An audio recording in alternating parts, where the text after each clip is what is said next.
느헤미야 이야기를 지금 절반가량 왔는데요. 지난 이야기까지 간단하게 좀 살펴볼까요? 느헤미야가 페르시아 제국 아닥사스다 왕의 술 맡은 관원으로 있을 때 왕의 신임을 굉장히 잘 받았던 사람이에요. 믿을 만한 사람이었던 거죠. 근데 그 동생 하나니가 유대로부터 느헤미야를 보러 왔어요. 동생인지 뭐 형인지 모르겠는데 하여튼 형제라고 돼 있는데 어쨌거나 보러 왔어요. 그걸로 봐서는 가족 중 일부가 에스라를 따라서 2차로 귀환했던 것 같아요. 느헤미야는 아마 이제 관직 때문에 같이 가지 못하고 남아 있었던 그런 때인 것 같습니다. 근데 그 형제 하나니가 먼 길을 정말 멀죠? 천천히 가게 되면 한 3개월 정도 갑니다. 3개월. 좀 말이나 이런 것들 타고 가면 물론 빨리 갈 수 있습니다만 그 먼 길을 가다 보면 뭐 군사를 이끌고 갈 수 있는 형편이 아니니까 강도의 위험을 만날 수도 있고요. 그 먼 여행길 때문에 고생을 좀 해야 됩니다. 그런데 그럼에도 불구하고 그 먼 길을 찾아가서 느헤미야에게 지금 동족들이 2차로 귀환한 그 국민들, 그 사람들뿐만 아니라 원래 그 본토에서 살던 사람들까지 예루살렘에서 큰 환난을 당하고 있는데 그 이유가 성이 무너져 있고 성문이 다 불에 타가지고 이민족의 침략을 받고 어려움을 당하고 있다는 그 이야기를 합니다. 느헤미야가 그 소식을 듣고 하나님 앞에서 금식하며 울지요. 그래서 은혜를 받아가지고 12년 동안 이 유대의 총독으로 파송을 받게 됩니다. 그런데 이 느헤미야가 그처럼 순적하게 갈 수 있었던 이유가 당시 국제정세가 한몫을 해요. 무슨 얘기냐면 페르시아가 세계 패권국이었었는데 이때까지 이때부터 페르시아의 패권이 약해지기 시작합니다. 그리고 고대 강국이었던 애굽과 그리고 유럽에 있는 로마가 독립을 했어요. 독립을 해가지고 당시에 그 애굽과 로마의 접경지대인 이 지중해 연안 국가들의 국제 정세가 매우 불안정했습니다. 아직까지는 페르시아의 속국으로 남아있지만 그들이 기회가 되면 이 로마와 또는 애굽과 하나가 되어서 이 페르시아로부터 독립하려고 하는 움직임들이 조금씩 싹트고 있었어요. 그러다 보니까 그 접경 지역에 있는 곳의 총독은 페르시아 아닥사스다 왕이 매우 신뢰할 만한 사람을 보내야만 되는 이러한 처지에 있었거든요. 그런데 마침 느헤미야가 이 이스라엘 땅의 유대 지역에 총독으로 가기를 자원하는 거예요. 사실은 편한 자리가 아닙니다. 굉장히 국제정세가 민감해가지고 굉장히 어려운 자리예요. 여러분, 저희가 산발랏의 도비야 이들이 느헤미야를 위협할 때 헛소문을 퍼뜨렸다는 이야기가 있죠. 왕이 되려고 한다. 이게 그냥 지어낸 소리가 아니라 당시의 국제정세상 이런 이야기가 나오면 반역의 이런 기운이 있다는 것을 본국에서 알아차리고 군사를 급파해서 죽여버리는 수가 있었던 거예요. 그러니까 충분히 느헤미야가 두려워할 만한 내용이었음에도 불구하고 느헤미야가 그런 얘기에 눈도 깜짝 안 하죠. 자, 그런데 성경은 그 일을 하나님이 도와주셔서 순적하게 그 일이 이루어졌다라고 성경은 기록하고 있습니다. 하나님께서는요, 이렇게 국제정세를 이용해서도 우리를 돕는 분이신 줄 믿습니다.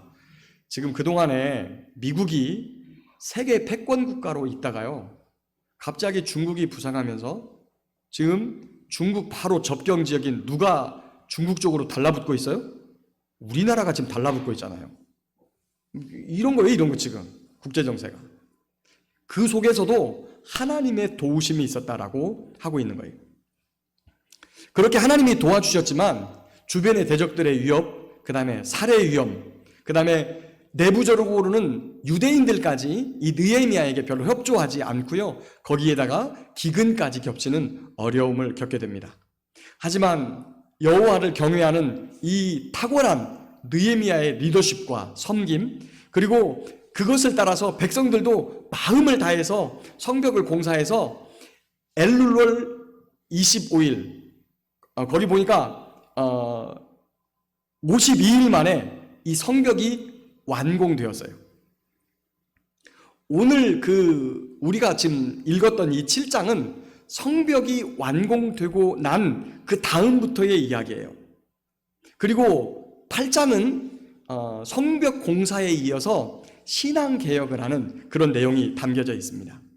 이 두 장의 말씀을 통해서 우리의 힘은 어디서 오는가라고 하는 제목으로 말씀을 살펴보고자 합니다. 여러분 사는 힘이 어디에서 와요? 건강에서 오죠. 건강에서.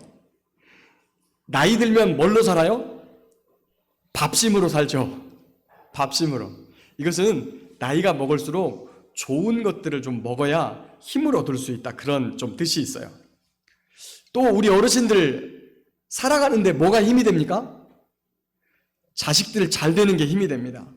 큰 힘이 되죠. 살아가는 낙이 되기도 합니다. 또 뭐가 힘이 됩니까? 뭐니 해도 머니가 힘이 되죠. 돈이 힘이 됩니다. 근데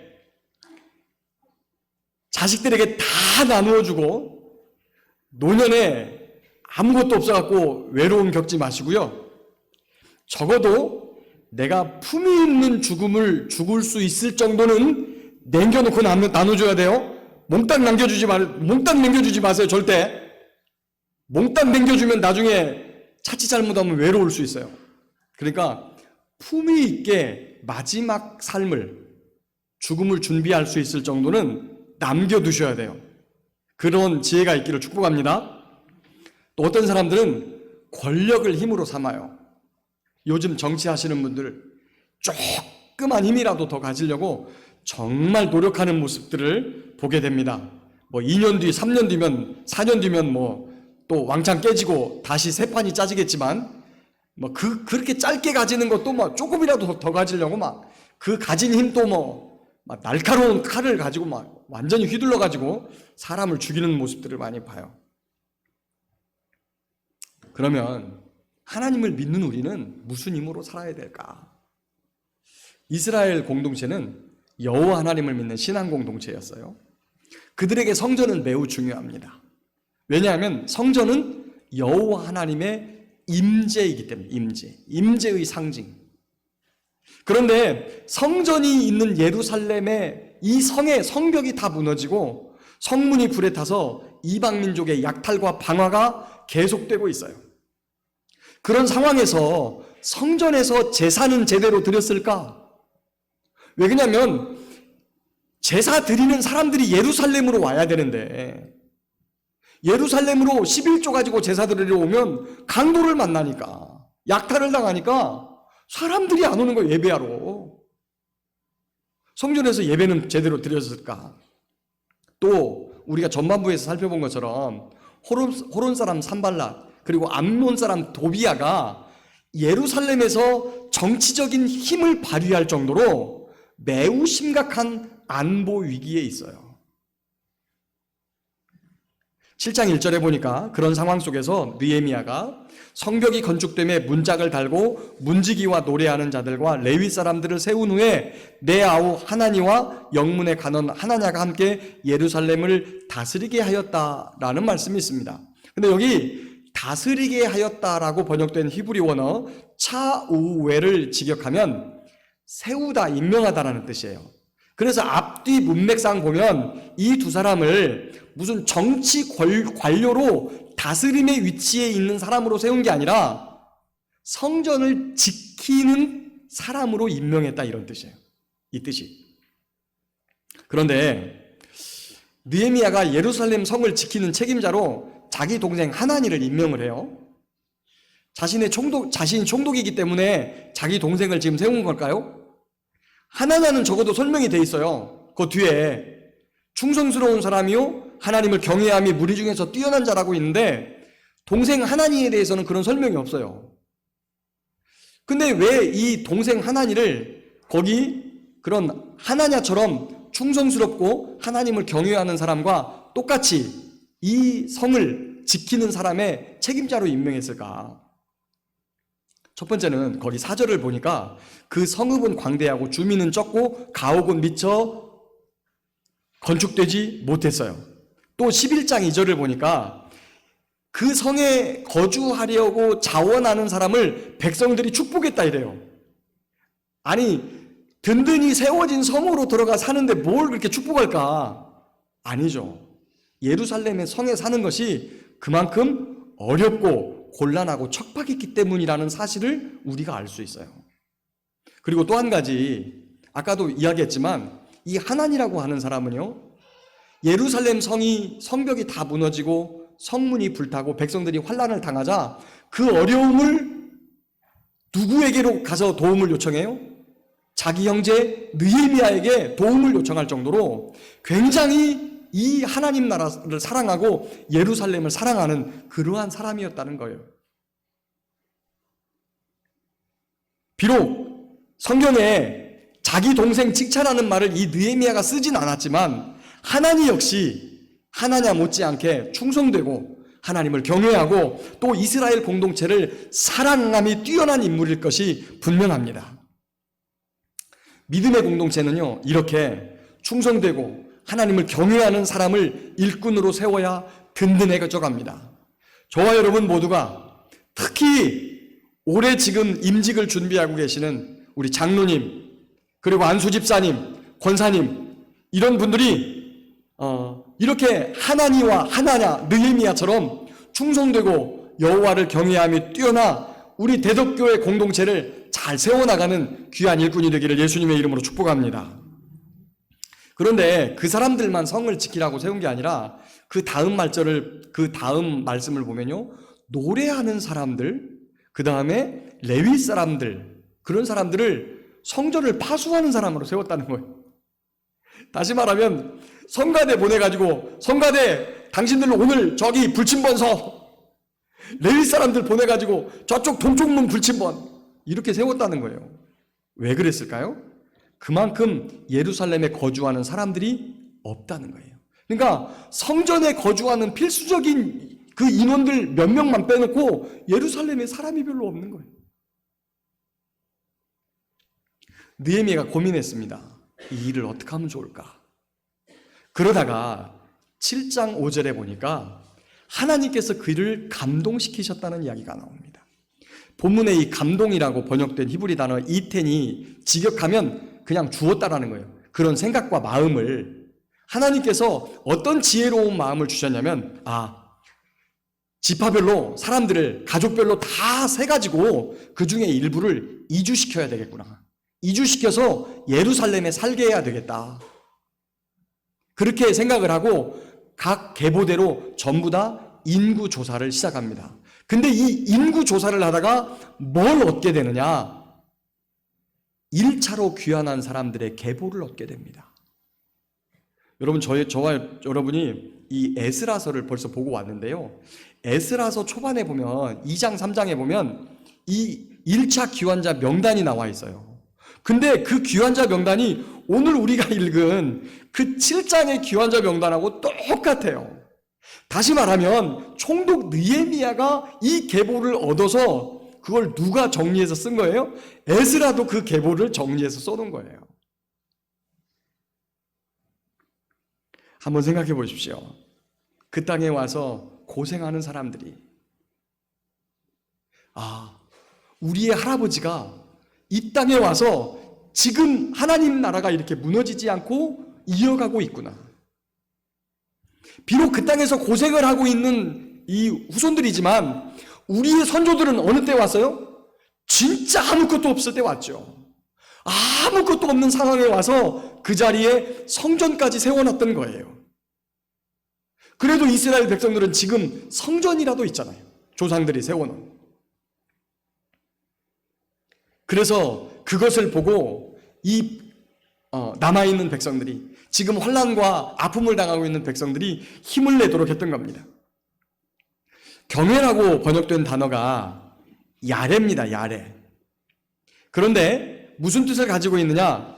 존경하다, 두려워하다, 경외하다라고 하는 뜻이 있어요.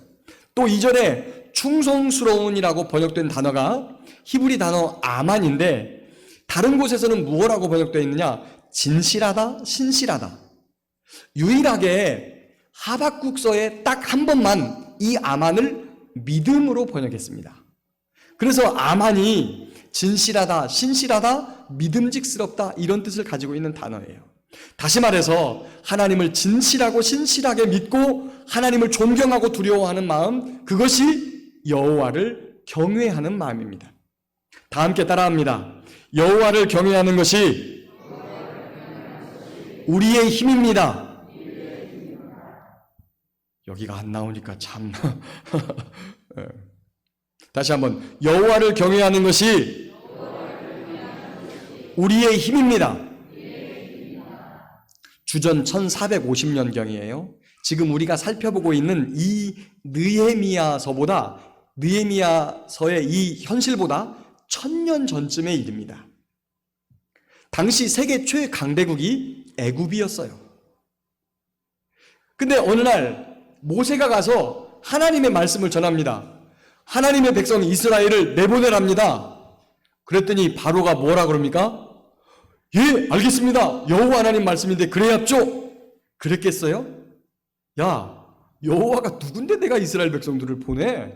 난 여호와가 몰라. 여호와 누군지 몰라. 야, 내가 여호와가 누군지 알고 그 말에 순종하냐? 그는 자신이 가지고 있는 돈, 자신이 가지고 있는 최강국의 권력, 이것을 믿고 여호와 하나님 믿지 않았어요. 그건 믿고 여호와 하나님의 말씀 깡그리 무시하고 순종하지 않습니다. 반대로 여호와 하나님이 누군지 알면 여호와 하나님을 믿게 되지요.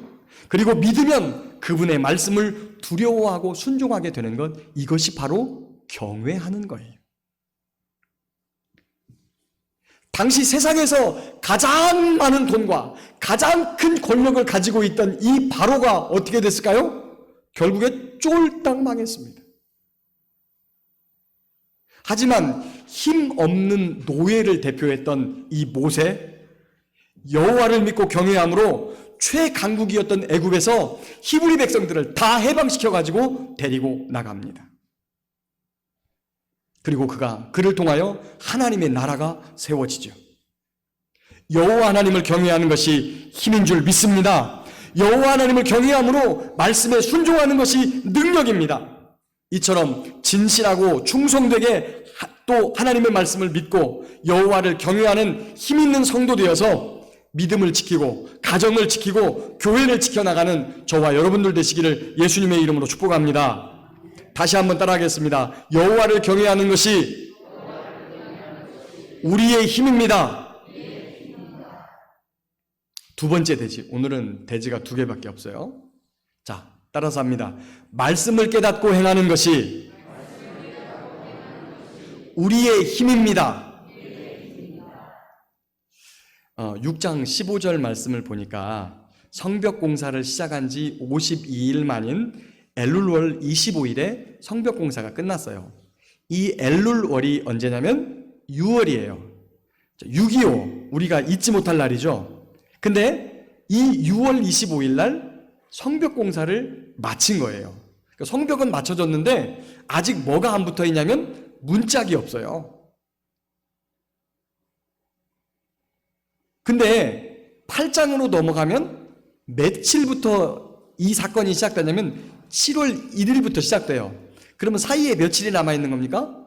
5일이 남아있어요. 5일. 자, 이 5일 동안에 성문을 닫느라고 하루나 이틀 혹은 며칠이 더 갔을 겁니다. 그리고 성문이 달렸으면 이제 뭐 해야 돼요? 뭐 해야 돼요, 여러분? 예배당 완공되면 뭐 해야 됩니까? 준공식 해야죠. 준공식.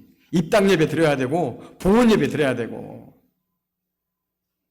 근데 준공식에 대한 이야기는 어디쯤 가면 나오냐면요, 12장 저 끄트머리쯤 가면 나와요. 느헤미야가 13장밖에 없습니다. 13장은 총독 끝난 다음에 나갔다가 다시 들어온 이야기를 하는데 그 이야기 직전에 준공식 이야기 잠깐 해요.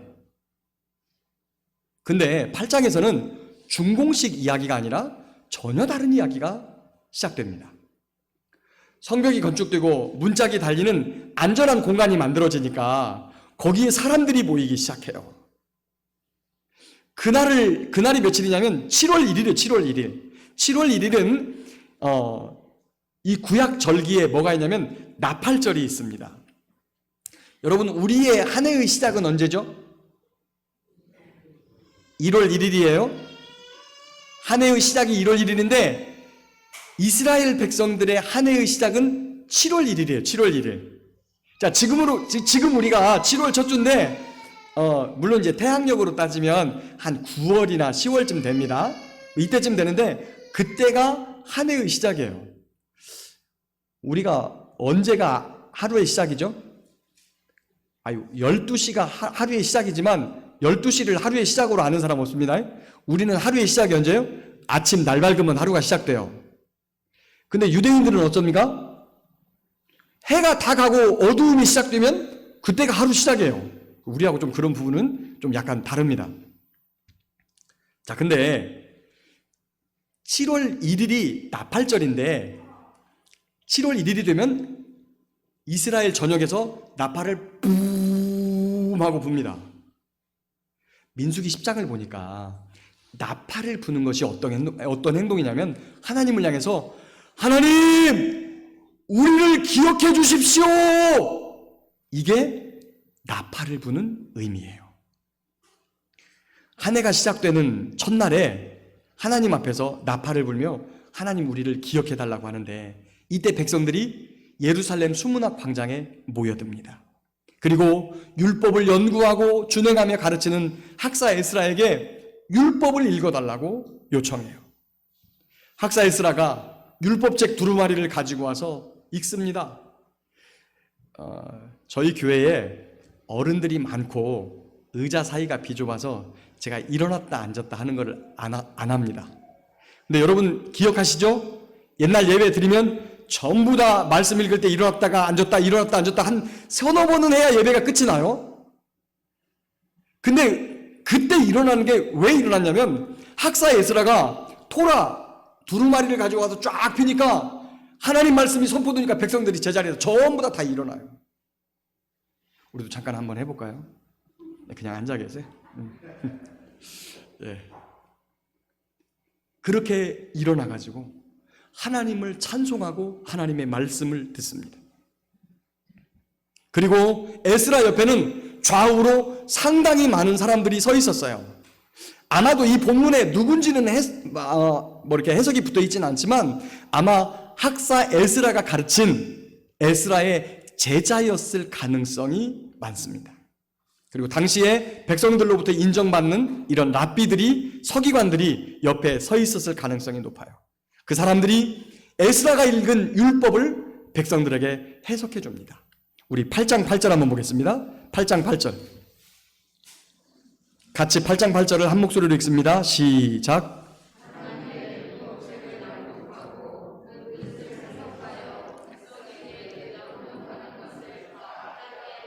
아멘.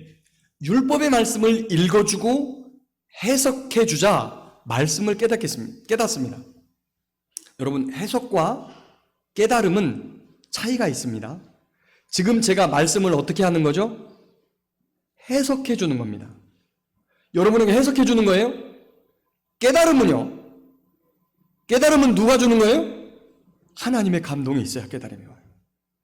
아무리 성경을 잘 강론하고 해석해도 성령의 역사가 이어지지 않으면 생명의 역사로 그게 나타나지 않습니다. 여러분, 도올 선생이 방송에서 요한복음 강해를 했어요. 목사도 아닌데. 인문학의 높은 학식을 가지고 요한복음을 인문학적인 측면에서 매우 잘 강론을 했습니다. 근데 그 안에 뭐가 없어요? 예수라는 이야기를 해도 생명을 가져오는 예수가 아닌 거예요. 그냥 인문학적 지식을 추구하는 강론인 거예요. 그냥. 오늘도 제가 해석을 하며 성경을 강론합니다. 그런데 여러분이 이 안에 깨달음의 역사로 이것을 이어가기 위해서는 여러분이 반드시 성령 하나님을 초청하고 그분의 능력을 구하고 그분께 간구해야만 여러분 안에 깨달음이 일어나가지고 그것이 여러분에게 믿음이 되어지고 생명이 되어지고 구원이 되어지는 거예요. 그런데 이날 나팔절 수문광장 앞에서 에스라가 읽어 들린 하나님의 말씀, 그리고 옆에 제자들이 이 해석해주는 말씀을 따라서 성령의 감동을 통하여 그 안에 깨달음이 나타납니다. 그리고 그들이 하나님이 자신들을 얼마나 사랑하시는지, 지금 자신들이 당하는 아픔과 환난의 이유를 알게 되어서 그들이 하나님 앞에서 울고 통곡합니다. 하나님의 말씀을 깨닫게 되면 그 말씀에 순종할 힘을 얻게 돼요. 왜냐하면 말씀이신 주님이, 그 말씀을 감동하여 기록하게 하신 성령님이 우리와 함께 하시기 때문이에요. 하나님의 말씀을 깨닫게 되면 원수라도 화평하고 사랑할 힘을 얻습니다. 여러분 한번 생각해 보세요. 여러분 사랑이 그냥 되어집니까? 용서가 그냥 되어지는 거예요? 여러분 가장 이 세상에서 힘든 게 용서와 사랑이에요. 가장 힘든 게 용서와 사랑입니다. 그 힘든 것을 우리 주님께서 하셨어요. 우리 주님께서. 왜 말씀을 깨달아야 사랑하고 용서할까요? 그것은 사랑과 용서의 하나님이 우리에게 베풀어 주신, 독생자 예수까지라도 아끼지 아니하시고 그저 값없이 우리에게 내어주신 하나님의 사랑을 깨닫기 때문입니다. 8장 12절 말씀을 한번 읽어보겠습니다. 같이 8장 12절 말씀. 자, 시작.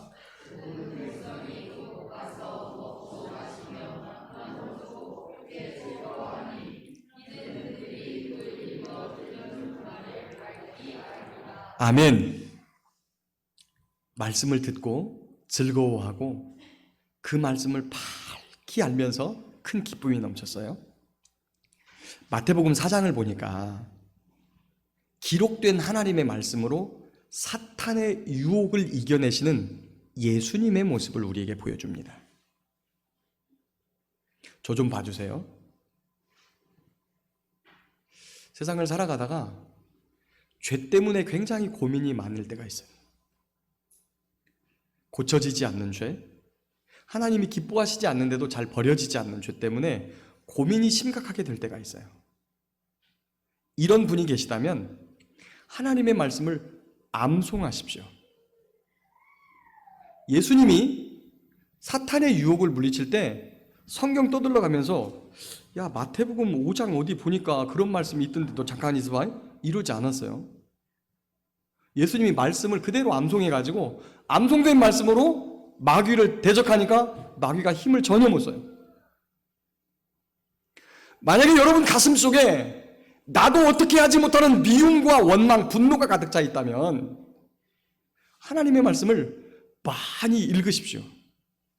어떤 사모님이 이런 표현을 하시더라고요. 뇌를 비워버리고 읽어. 무슨 뜻인지 잘 몰라도 그냥 계속 읽어대십시오. 하루에 1시간씩 2시간씩.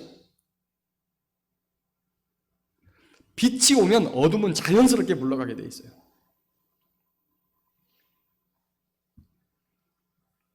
삶이 절망과 낙심으로 만약에 가득 차 있다면 말씀이 육신이 되어 이 땅에 오셔서 우리를 살게 하신 예수님, 그리고 그분이 우리 때문에 매달린 십자가를 바라보며 깊이 묵상하십시오.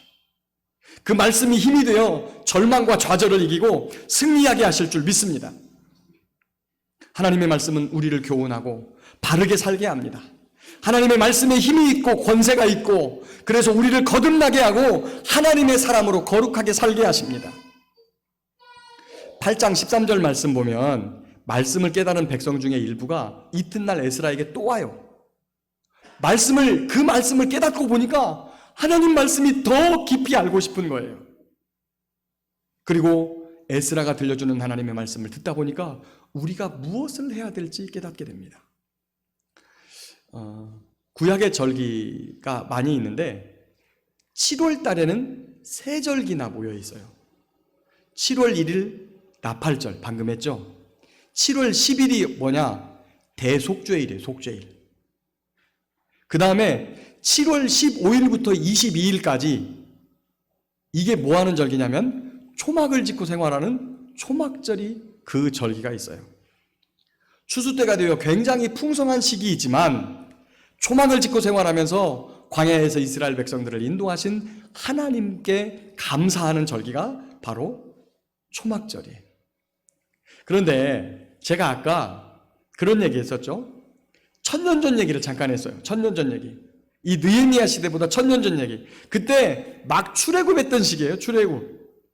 근데 그 출애굽이 출애굽해서 광야 생활 40년이 끝날 즈음에 모세가 모압 평지에서 이스라엘 백성들을 모아놓고 이렇게 당부를 해요.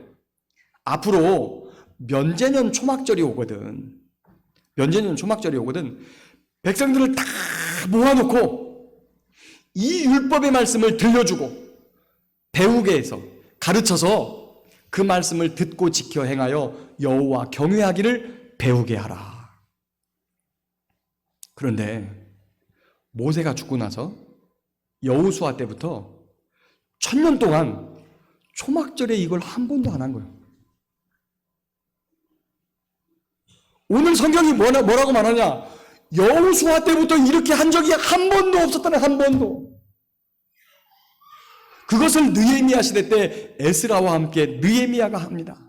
1000년 만에 그 말씀, 그 명령 그대로 온 백성들을 모아놓고 하나님의 말씀을 읽어주고 그리고 가르치고 해석해주면서 그 말씀을 듣고 지켜라고 여호와 경외하기를 가르치는 거예요.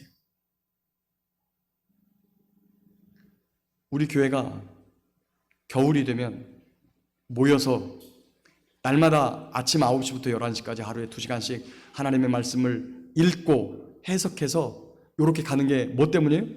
바로 여기에 있었던 그 느헤미야 시대 때 에스라와 함께 있었던 그 말씀 부흥의 역사를 다시 한번 경험하고자 성경 통독학교를 하는 거예요. 주여, 올해도 그것을 할 수 있도록 저희에게 은혜를 베풀어 주시옵소서. 이렇게 말씀을 읽고 해석해 주자 하나님의 마음을 깨닫게 되는 거예요. 그래서 내가 무엇을 해야 되는지, 어떻게 살아가야 되는지, 내가 하나님의 백성으로 어떻게 이 땅의 삶을 살아내야 될지를 알게 되는 겁니다. 이어지는 9장부터 오늘 저녁에 이제 9장과 10장을 살펴볼 텐데요. 이 9장부터는 어떤 역사가 있냐면 말씀을 듣고 깨달은 이 이스라엘 백성들이 유대 공동체, 신앙 공동체를 다시 회복시키는 이런 모습. 그래서 거기에서 회개와 부흥의 역사가 일어나는 놀라운 광경들을 우리가 보게 됩니다. 예루살렘에서 시작된 이 말씀 운동이 이스라엘 전역으로 퍼져나가서 아름다운 하나님을 믿는 믿음의 공동체를 힘있게 세워나갑니다. 말씀을 읽겠습니다. 사랑하는 성도 여러분, 이사야 40장 31절 보니까 아까 우리가 교동문으로 읽었던 말씀이 있는데요. 오직 여호와를 앙망하는 자는 새 힘을 얻으리니 독수리가 날개치며 올라감 같을 것이요 다른 박질하여도 곤비하지 아니하겠고 걸어가도 피곤치 아니하리로다 라고 하는 말씀이 있습니다. 그리스도인이 세상을 힘있게 사는데 필요한 것은요, 물론 돈도 필요하고 자식들이 잘 되는 것도 필요하고 좋은 음식도 필요하고 건강도 필요하지만 그리스도인이 세상을 힘있게 살기 위해서는 여호와 하나님의 말씀을 깨닫고 그 말씀을 지켜 행하면서 하나님을 경외하는 삶이 있어야 바로 힘있는 삶이 이루어진다는 것입니다. 세상과 돈, 건강, 자녀들의 성공, 권력을 믿고 교만한 사람이 되어서는 안 됩니다. 겸손하여 하나님을 의지하고 그분을 경외하며 말씀을 깨닫고 행함으로 힘을 얻어 하나님의 놀라운 도우심 속에 살아가는 저와 여러분 모두가 될 수 있기를 예수님의 이름으로 축복합니다.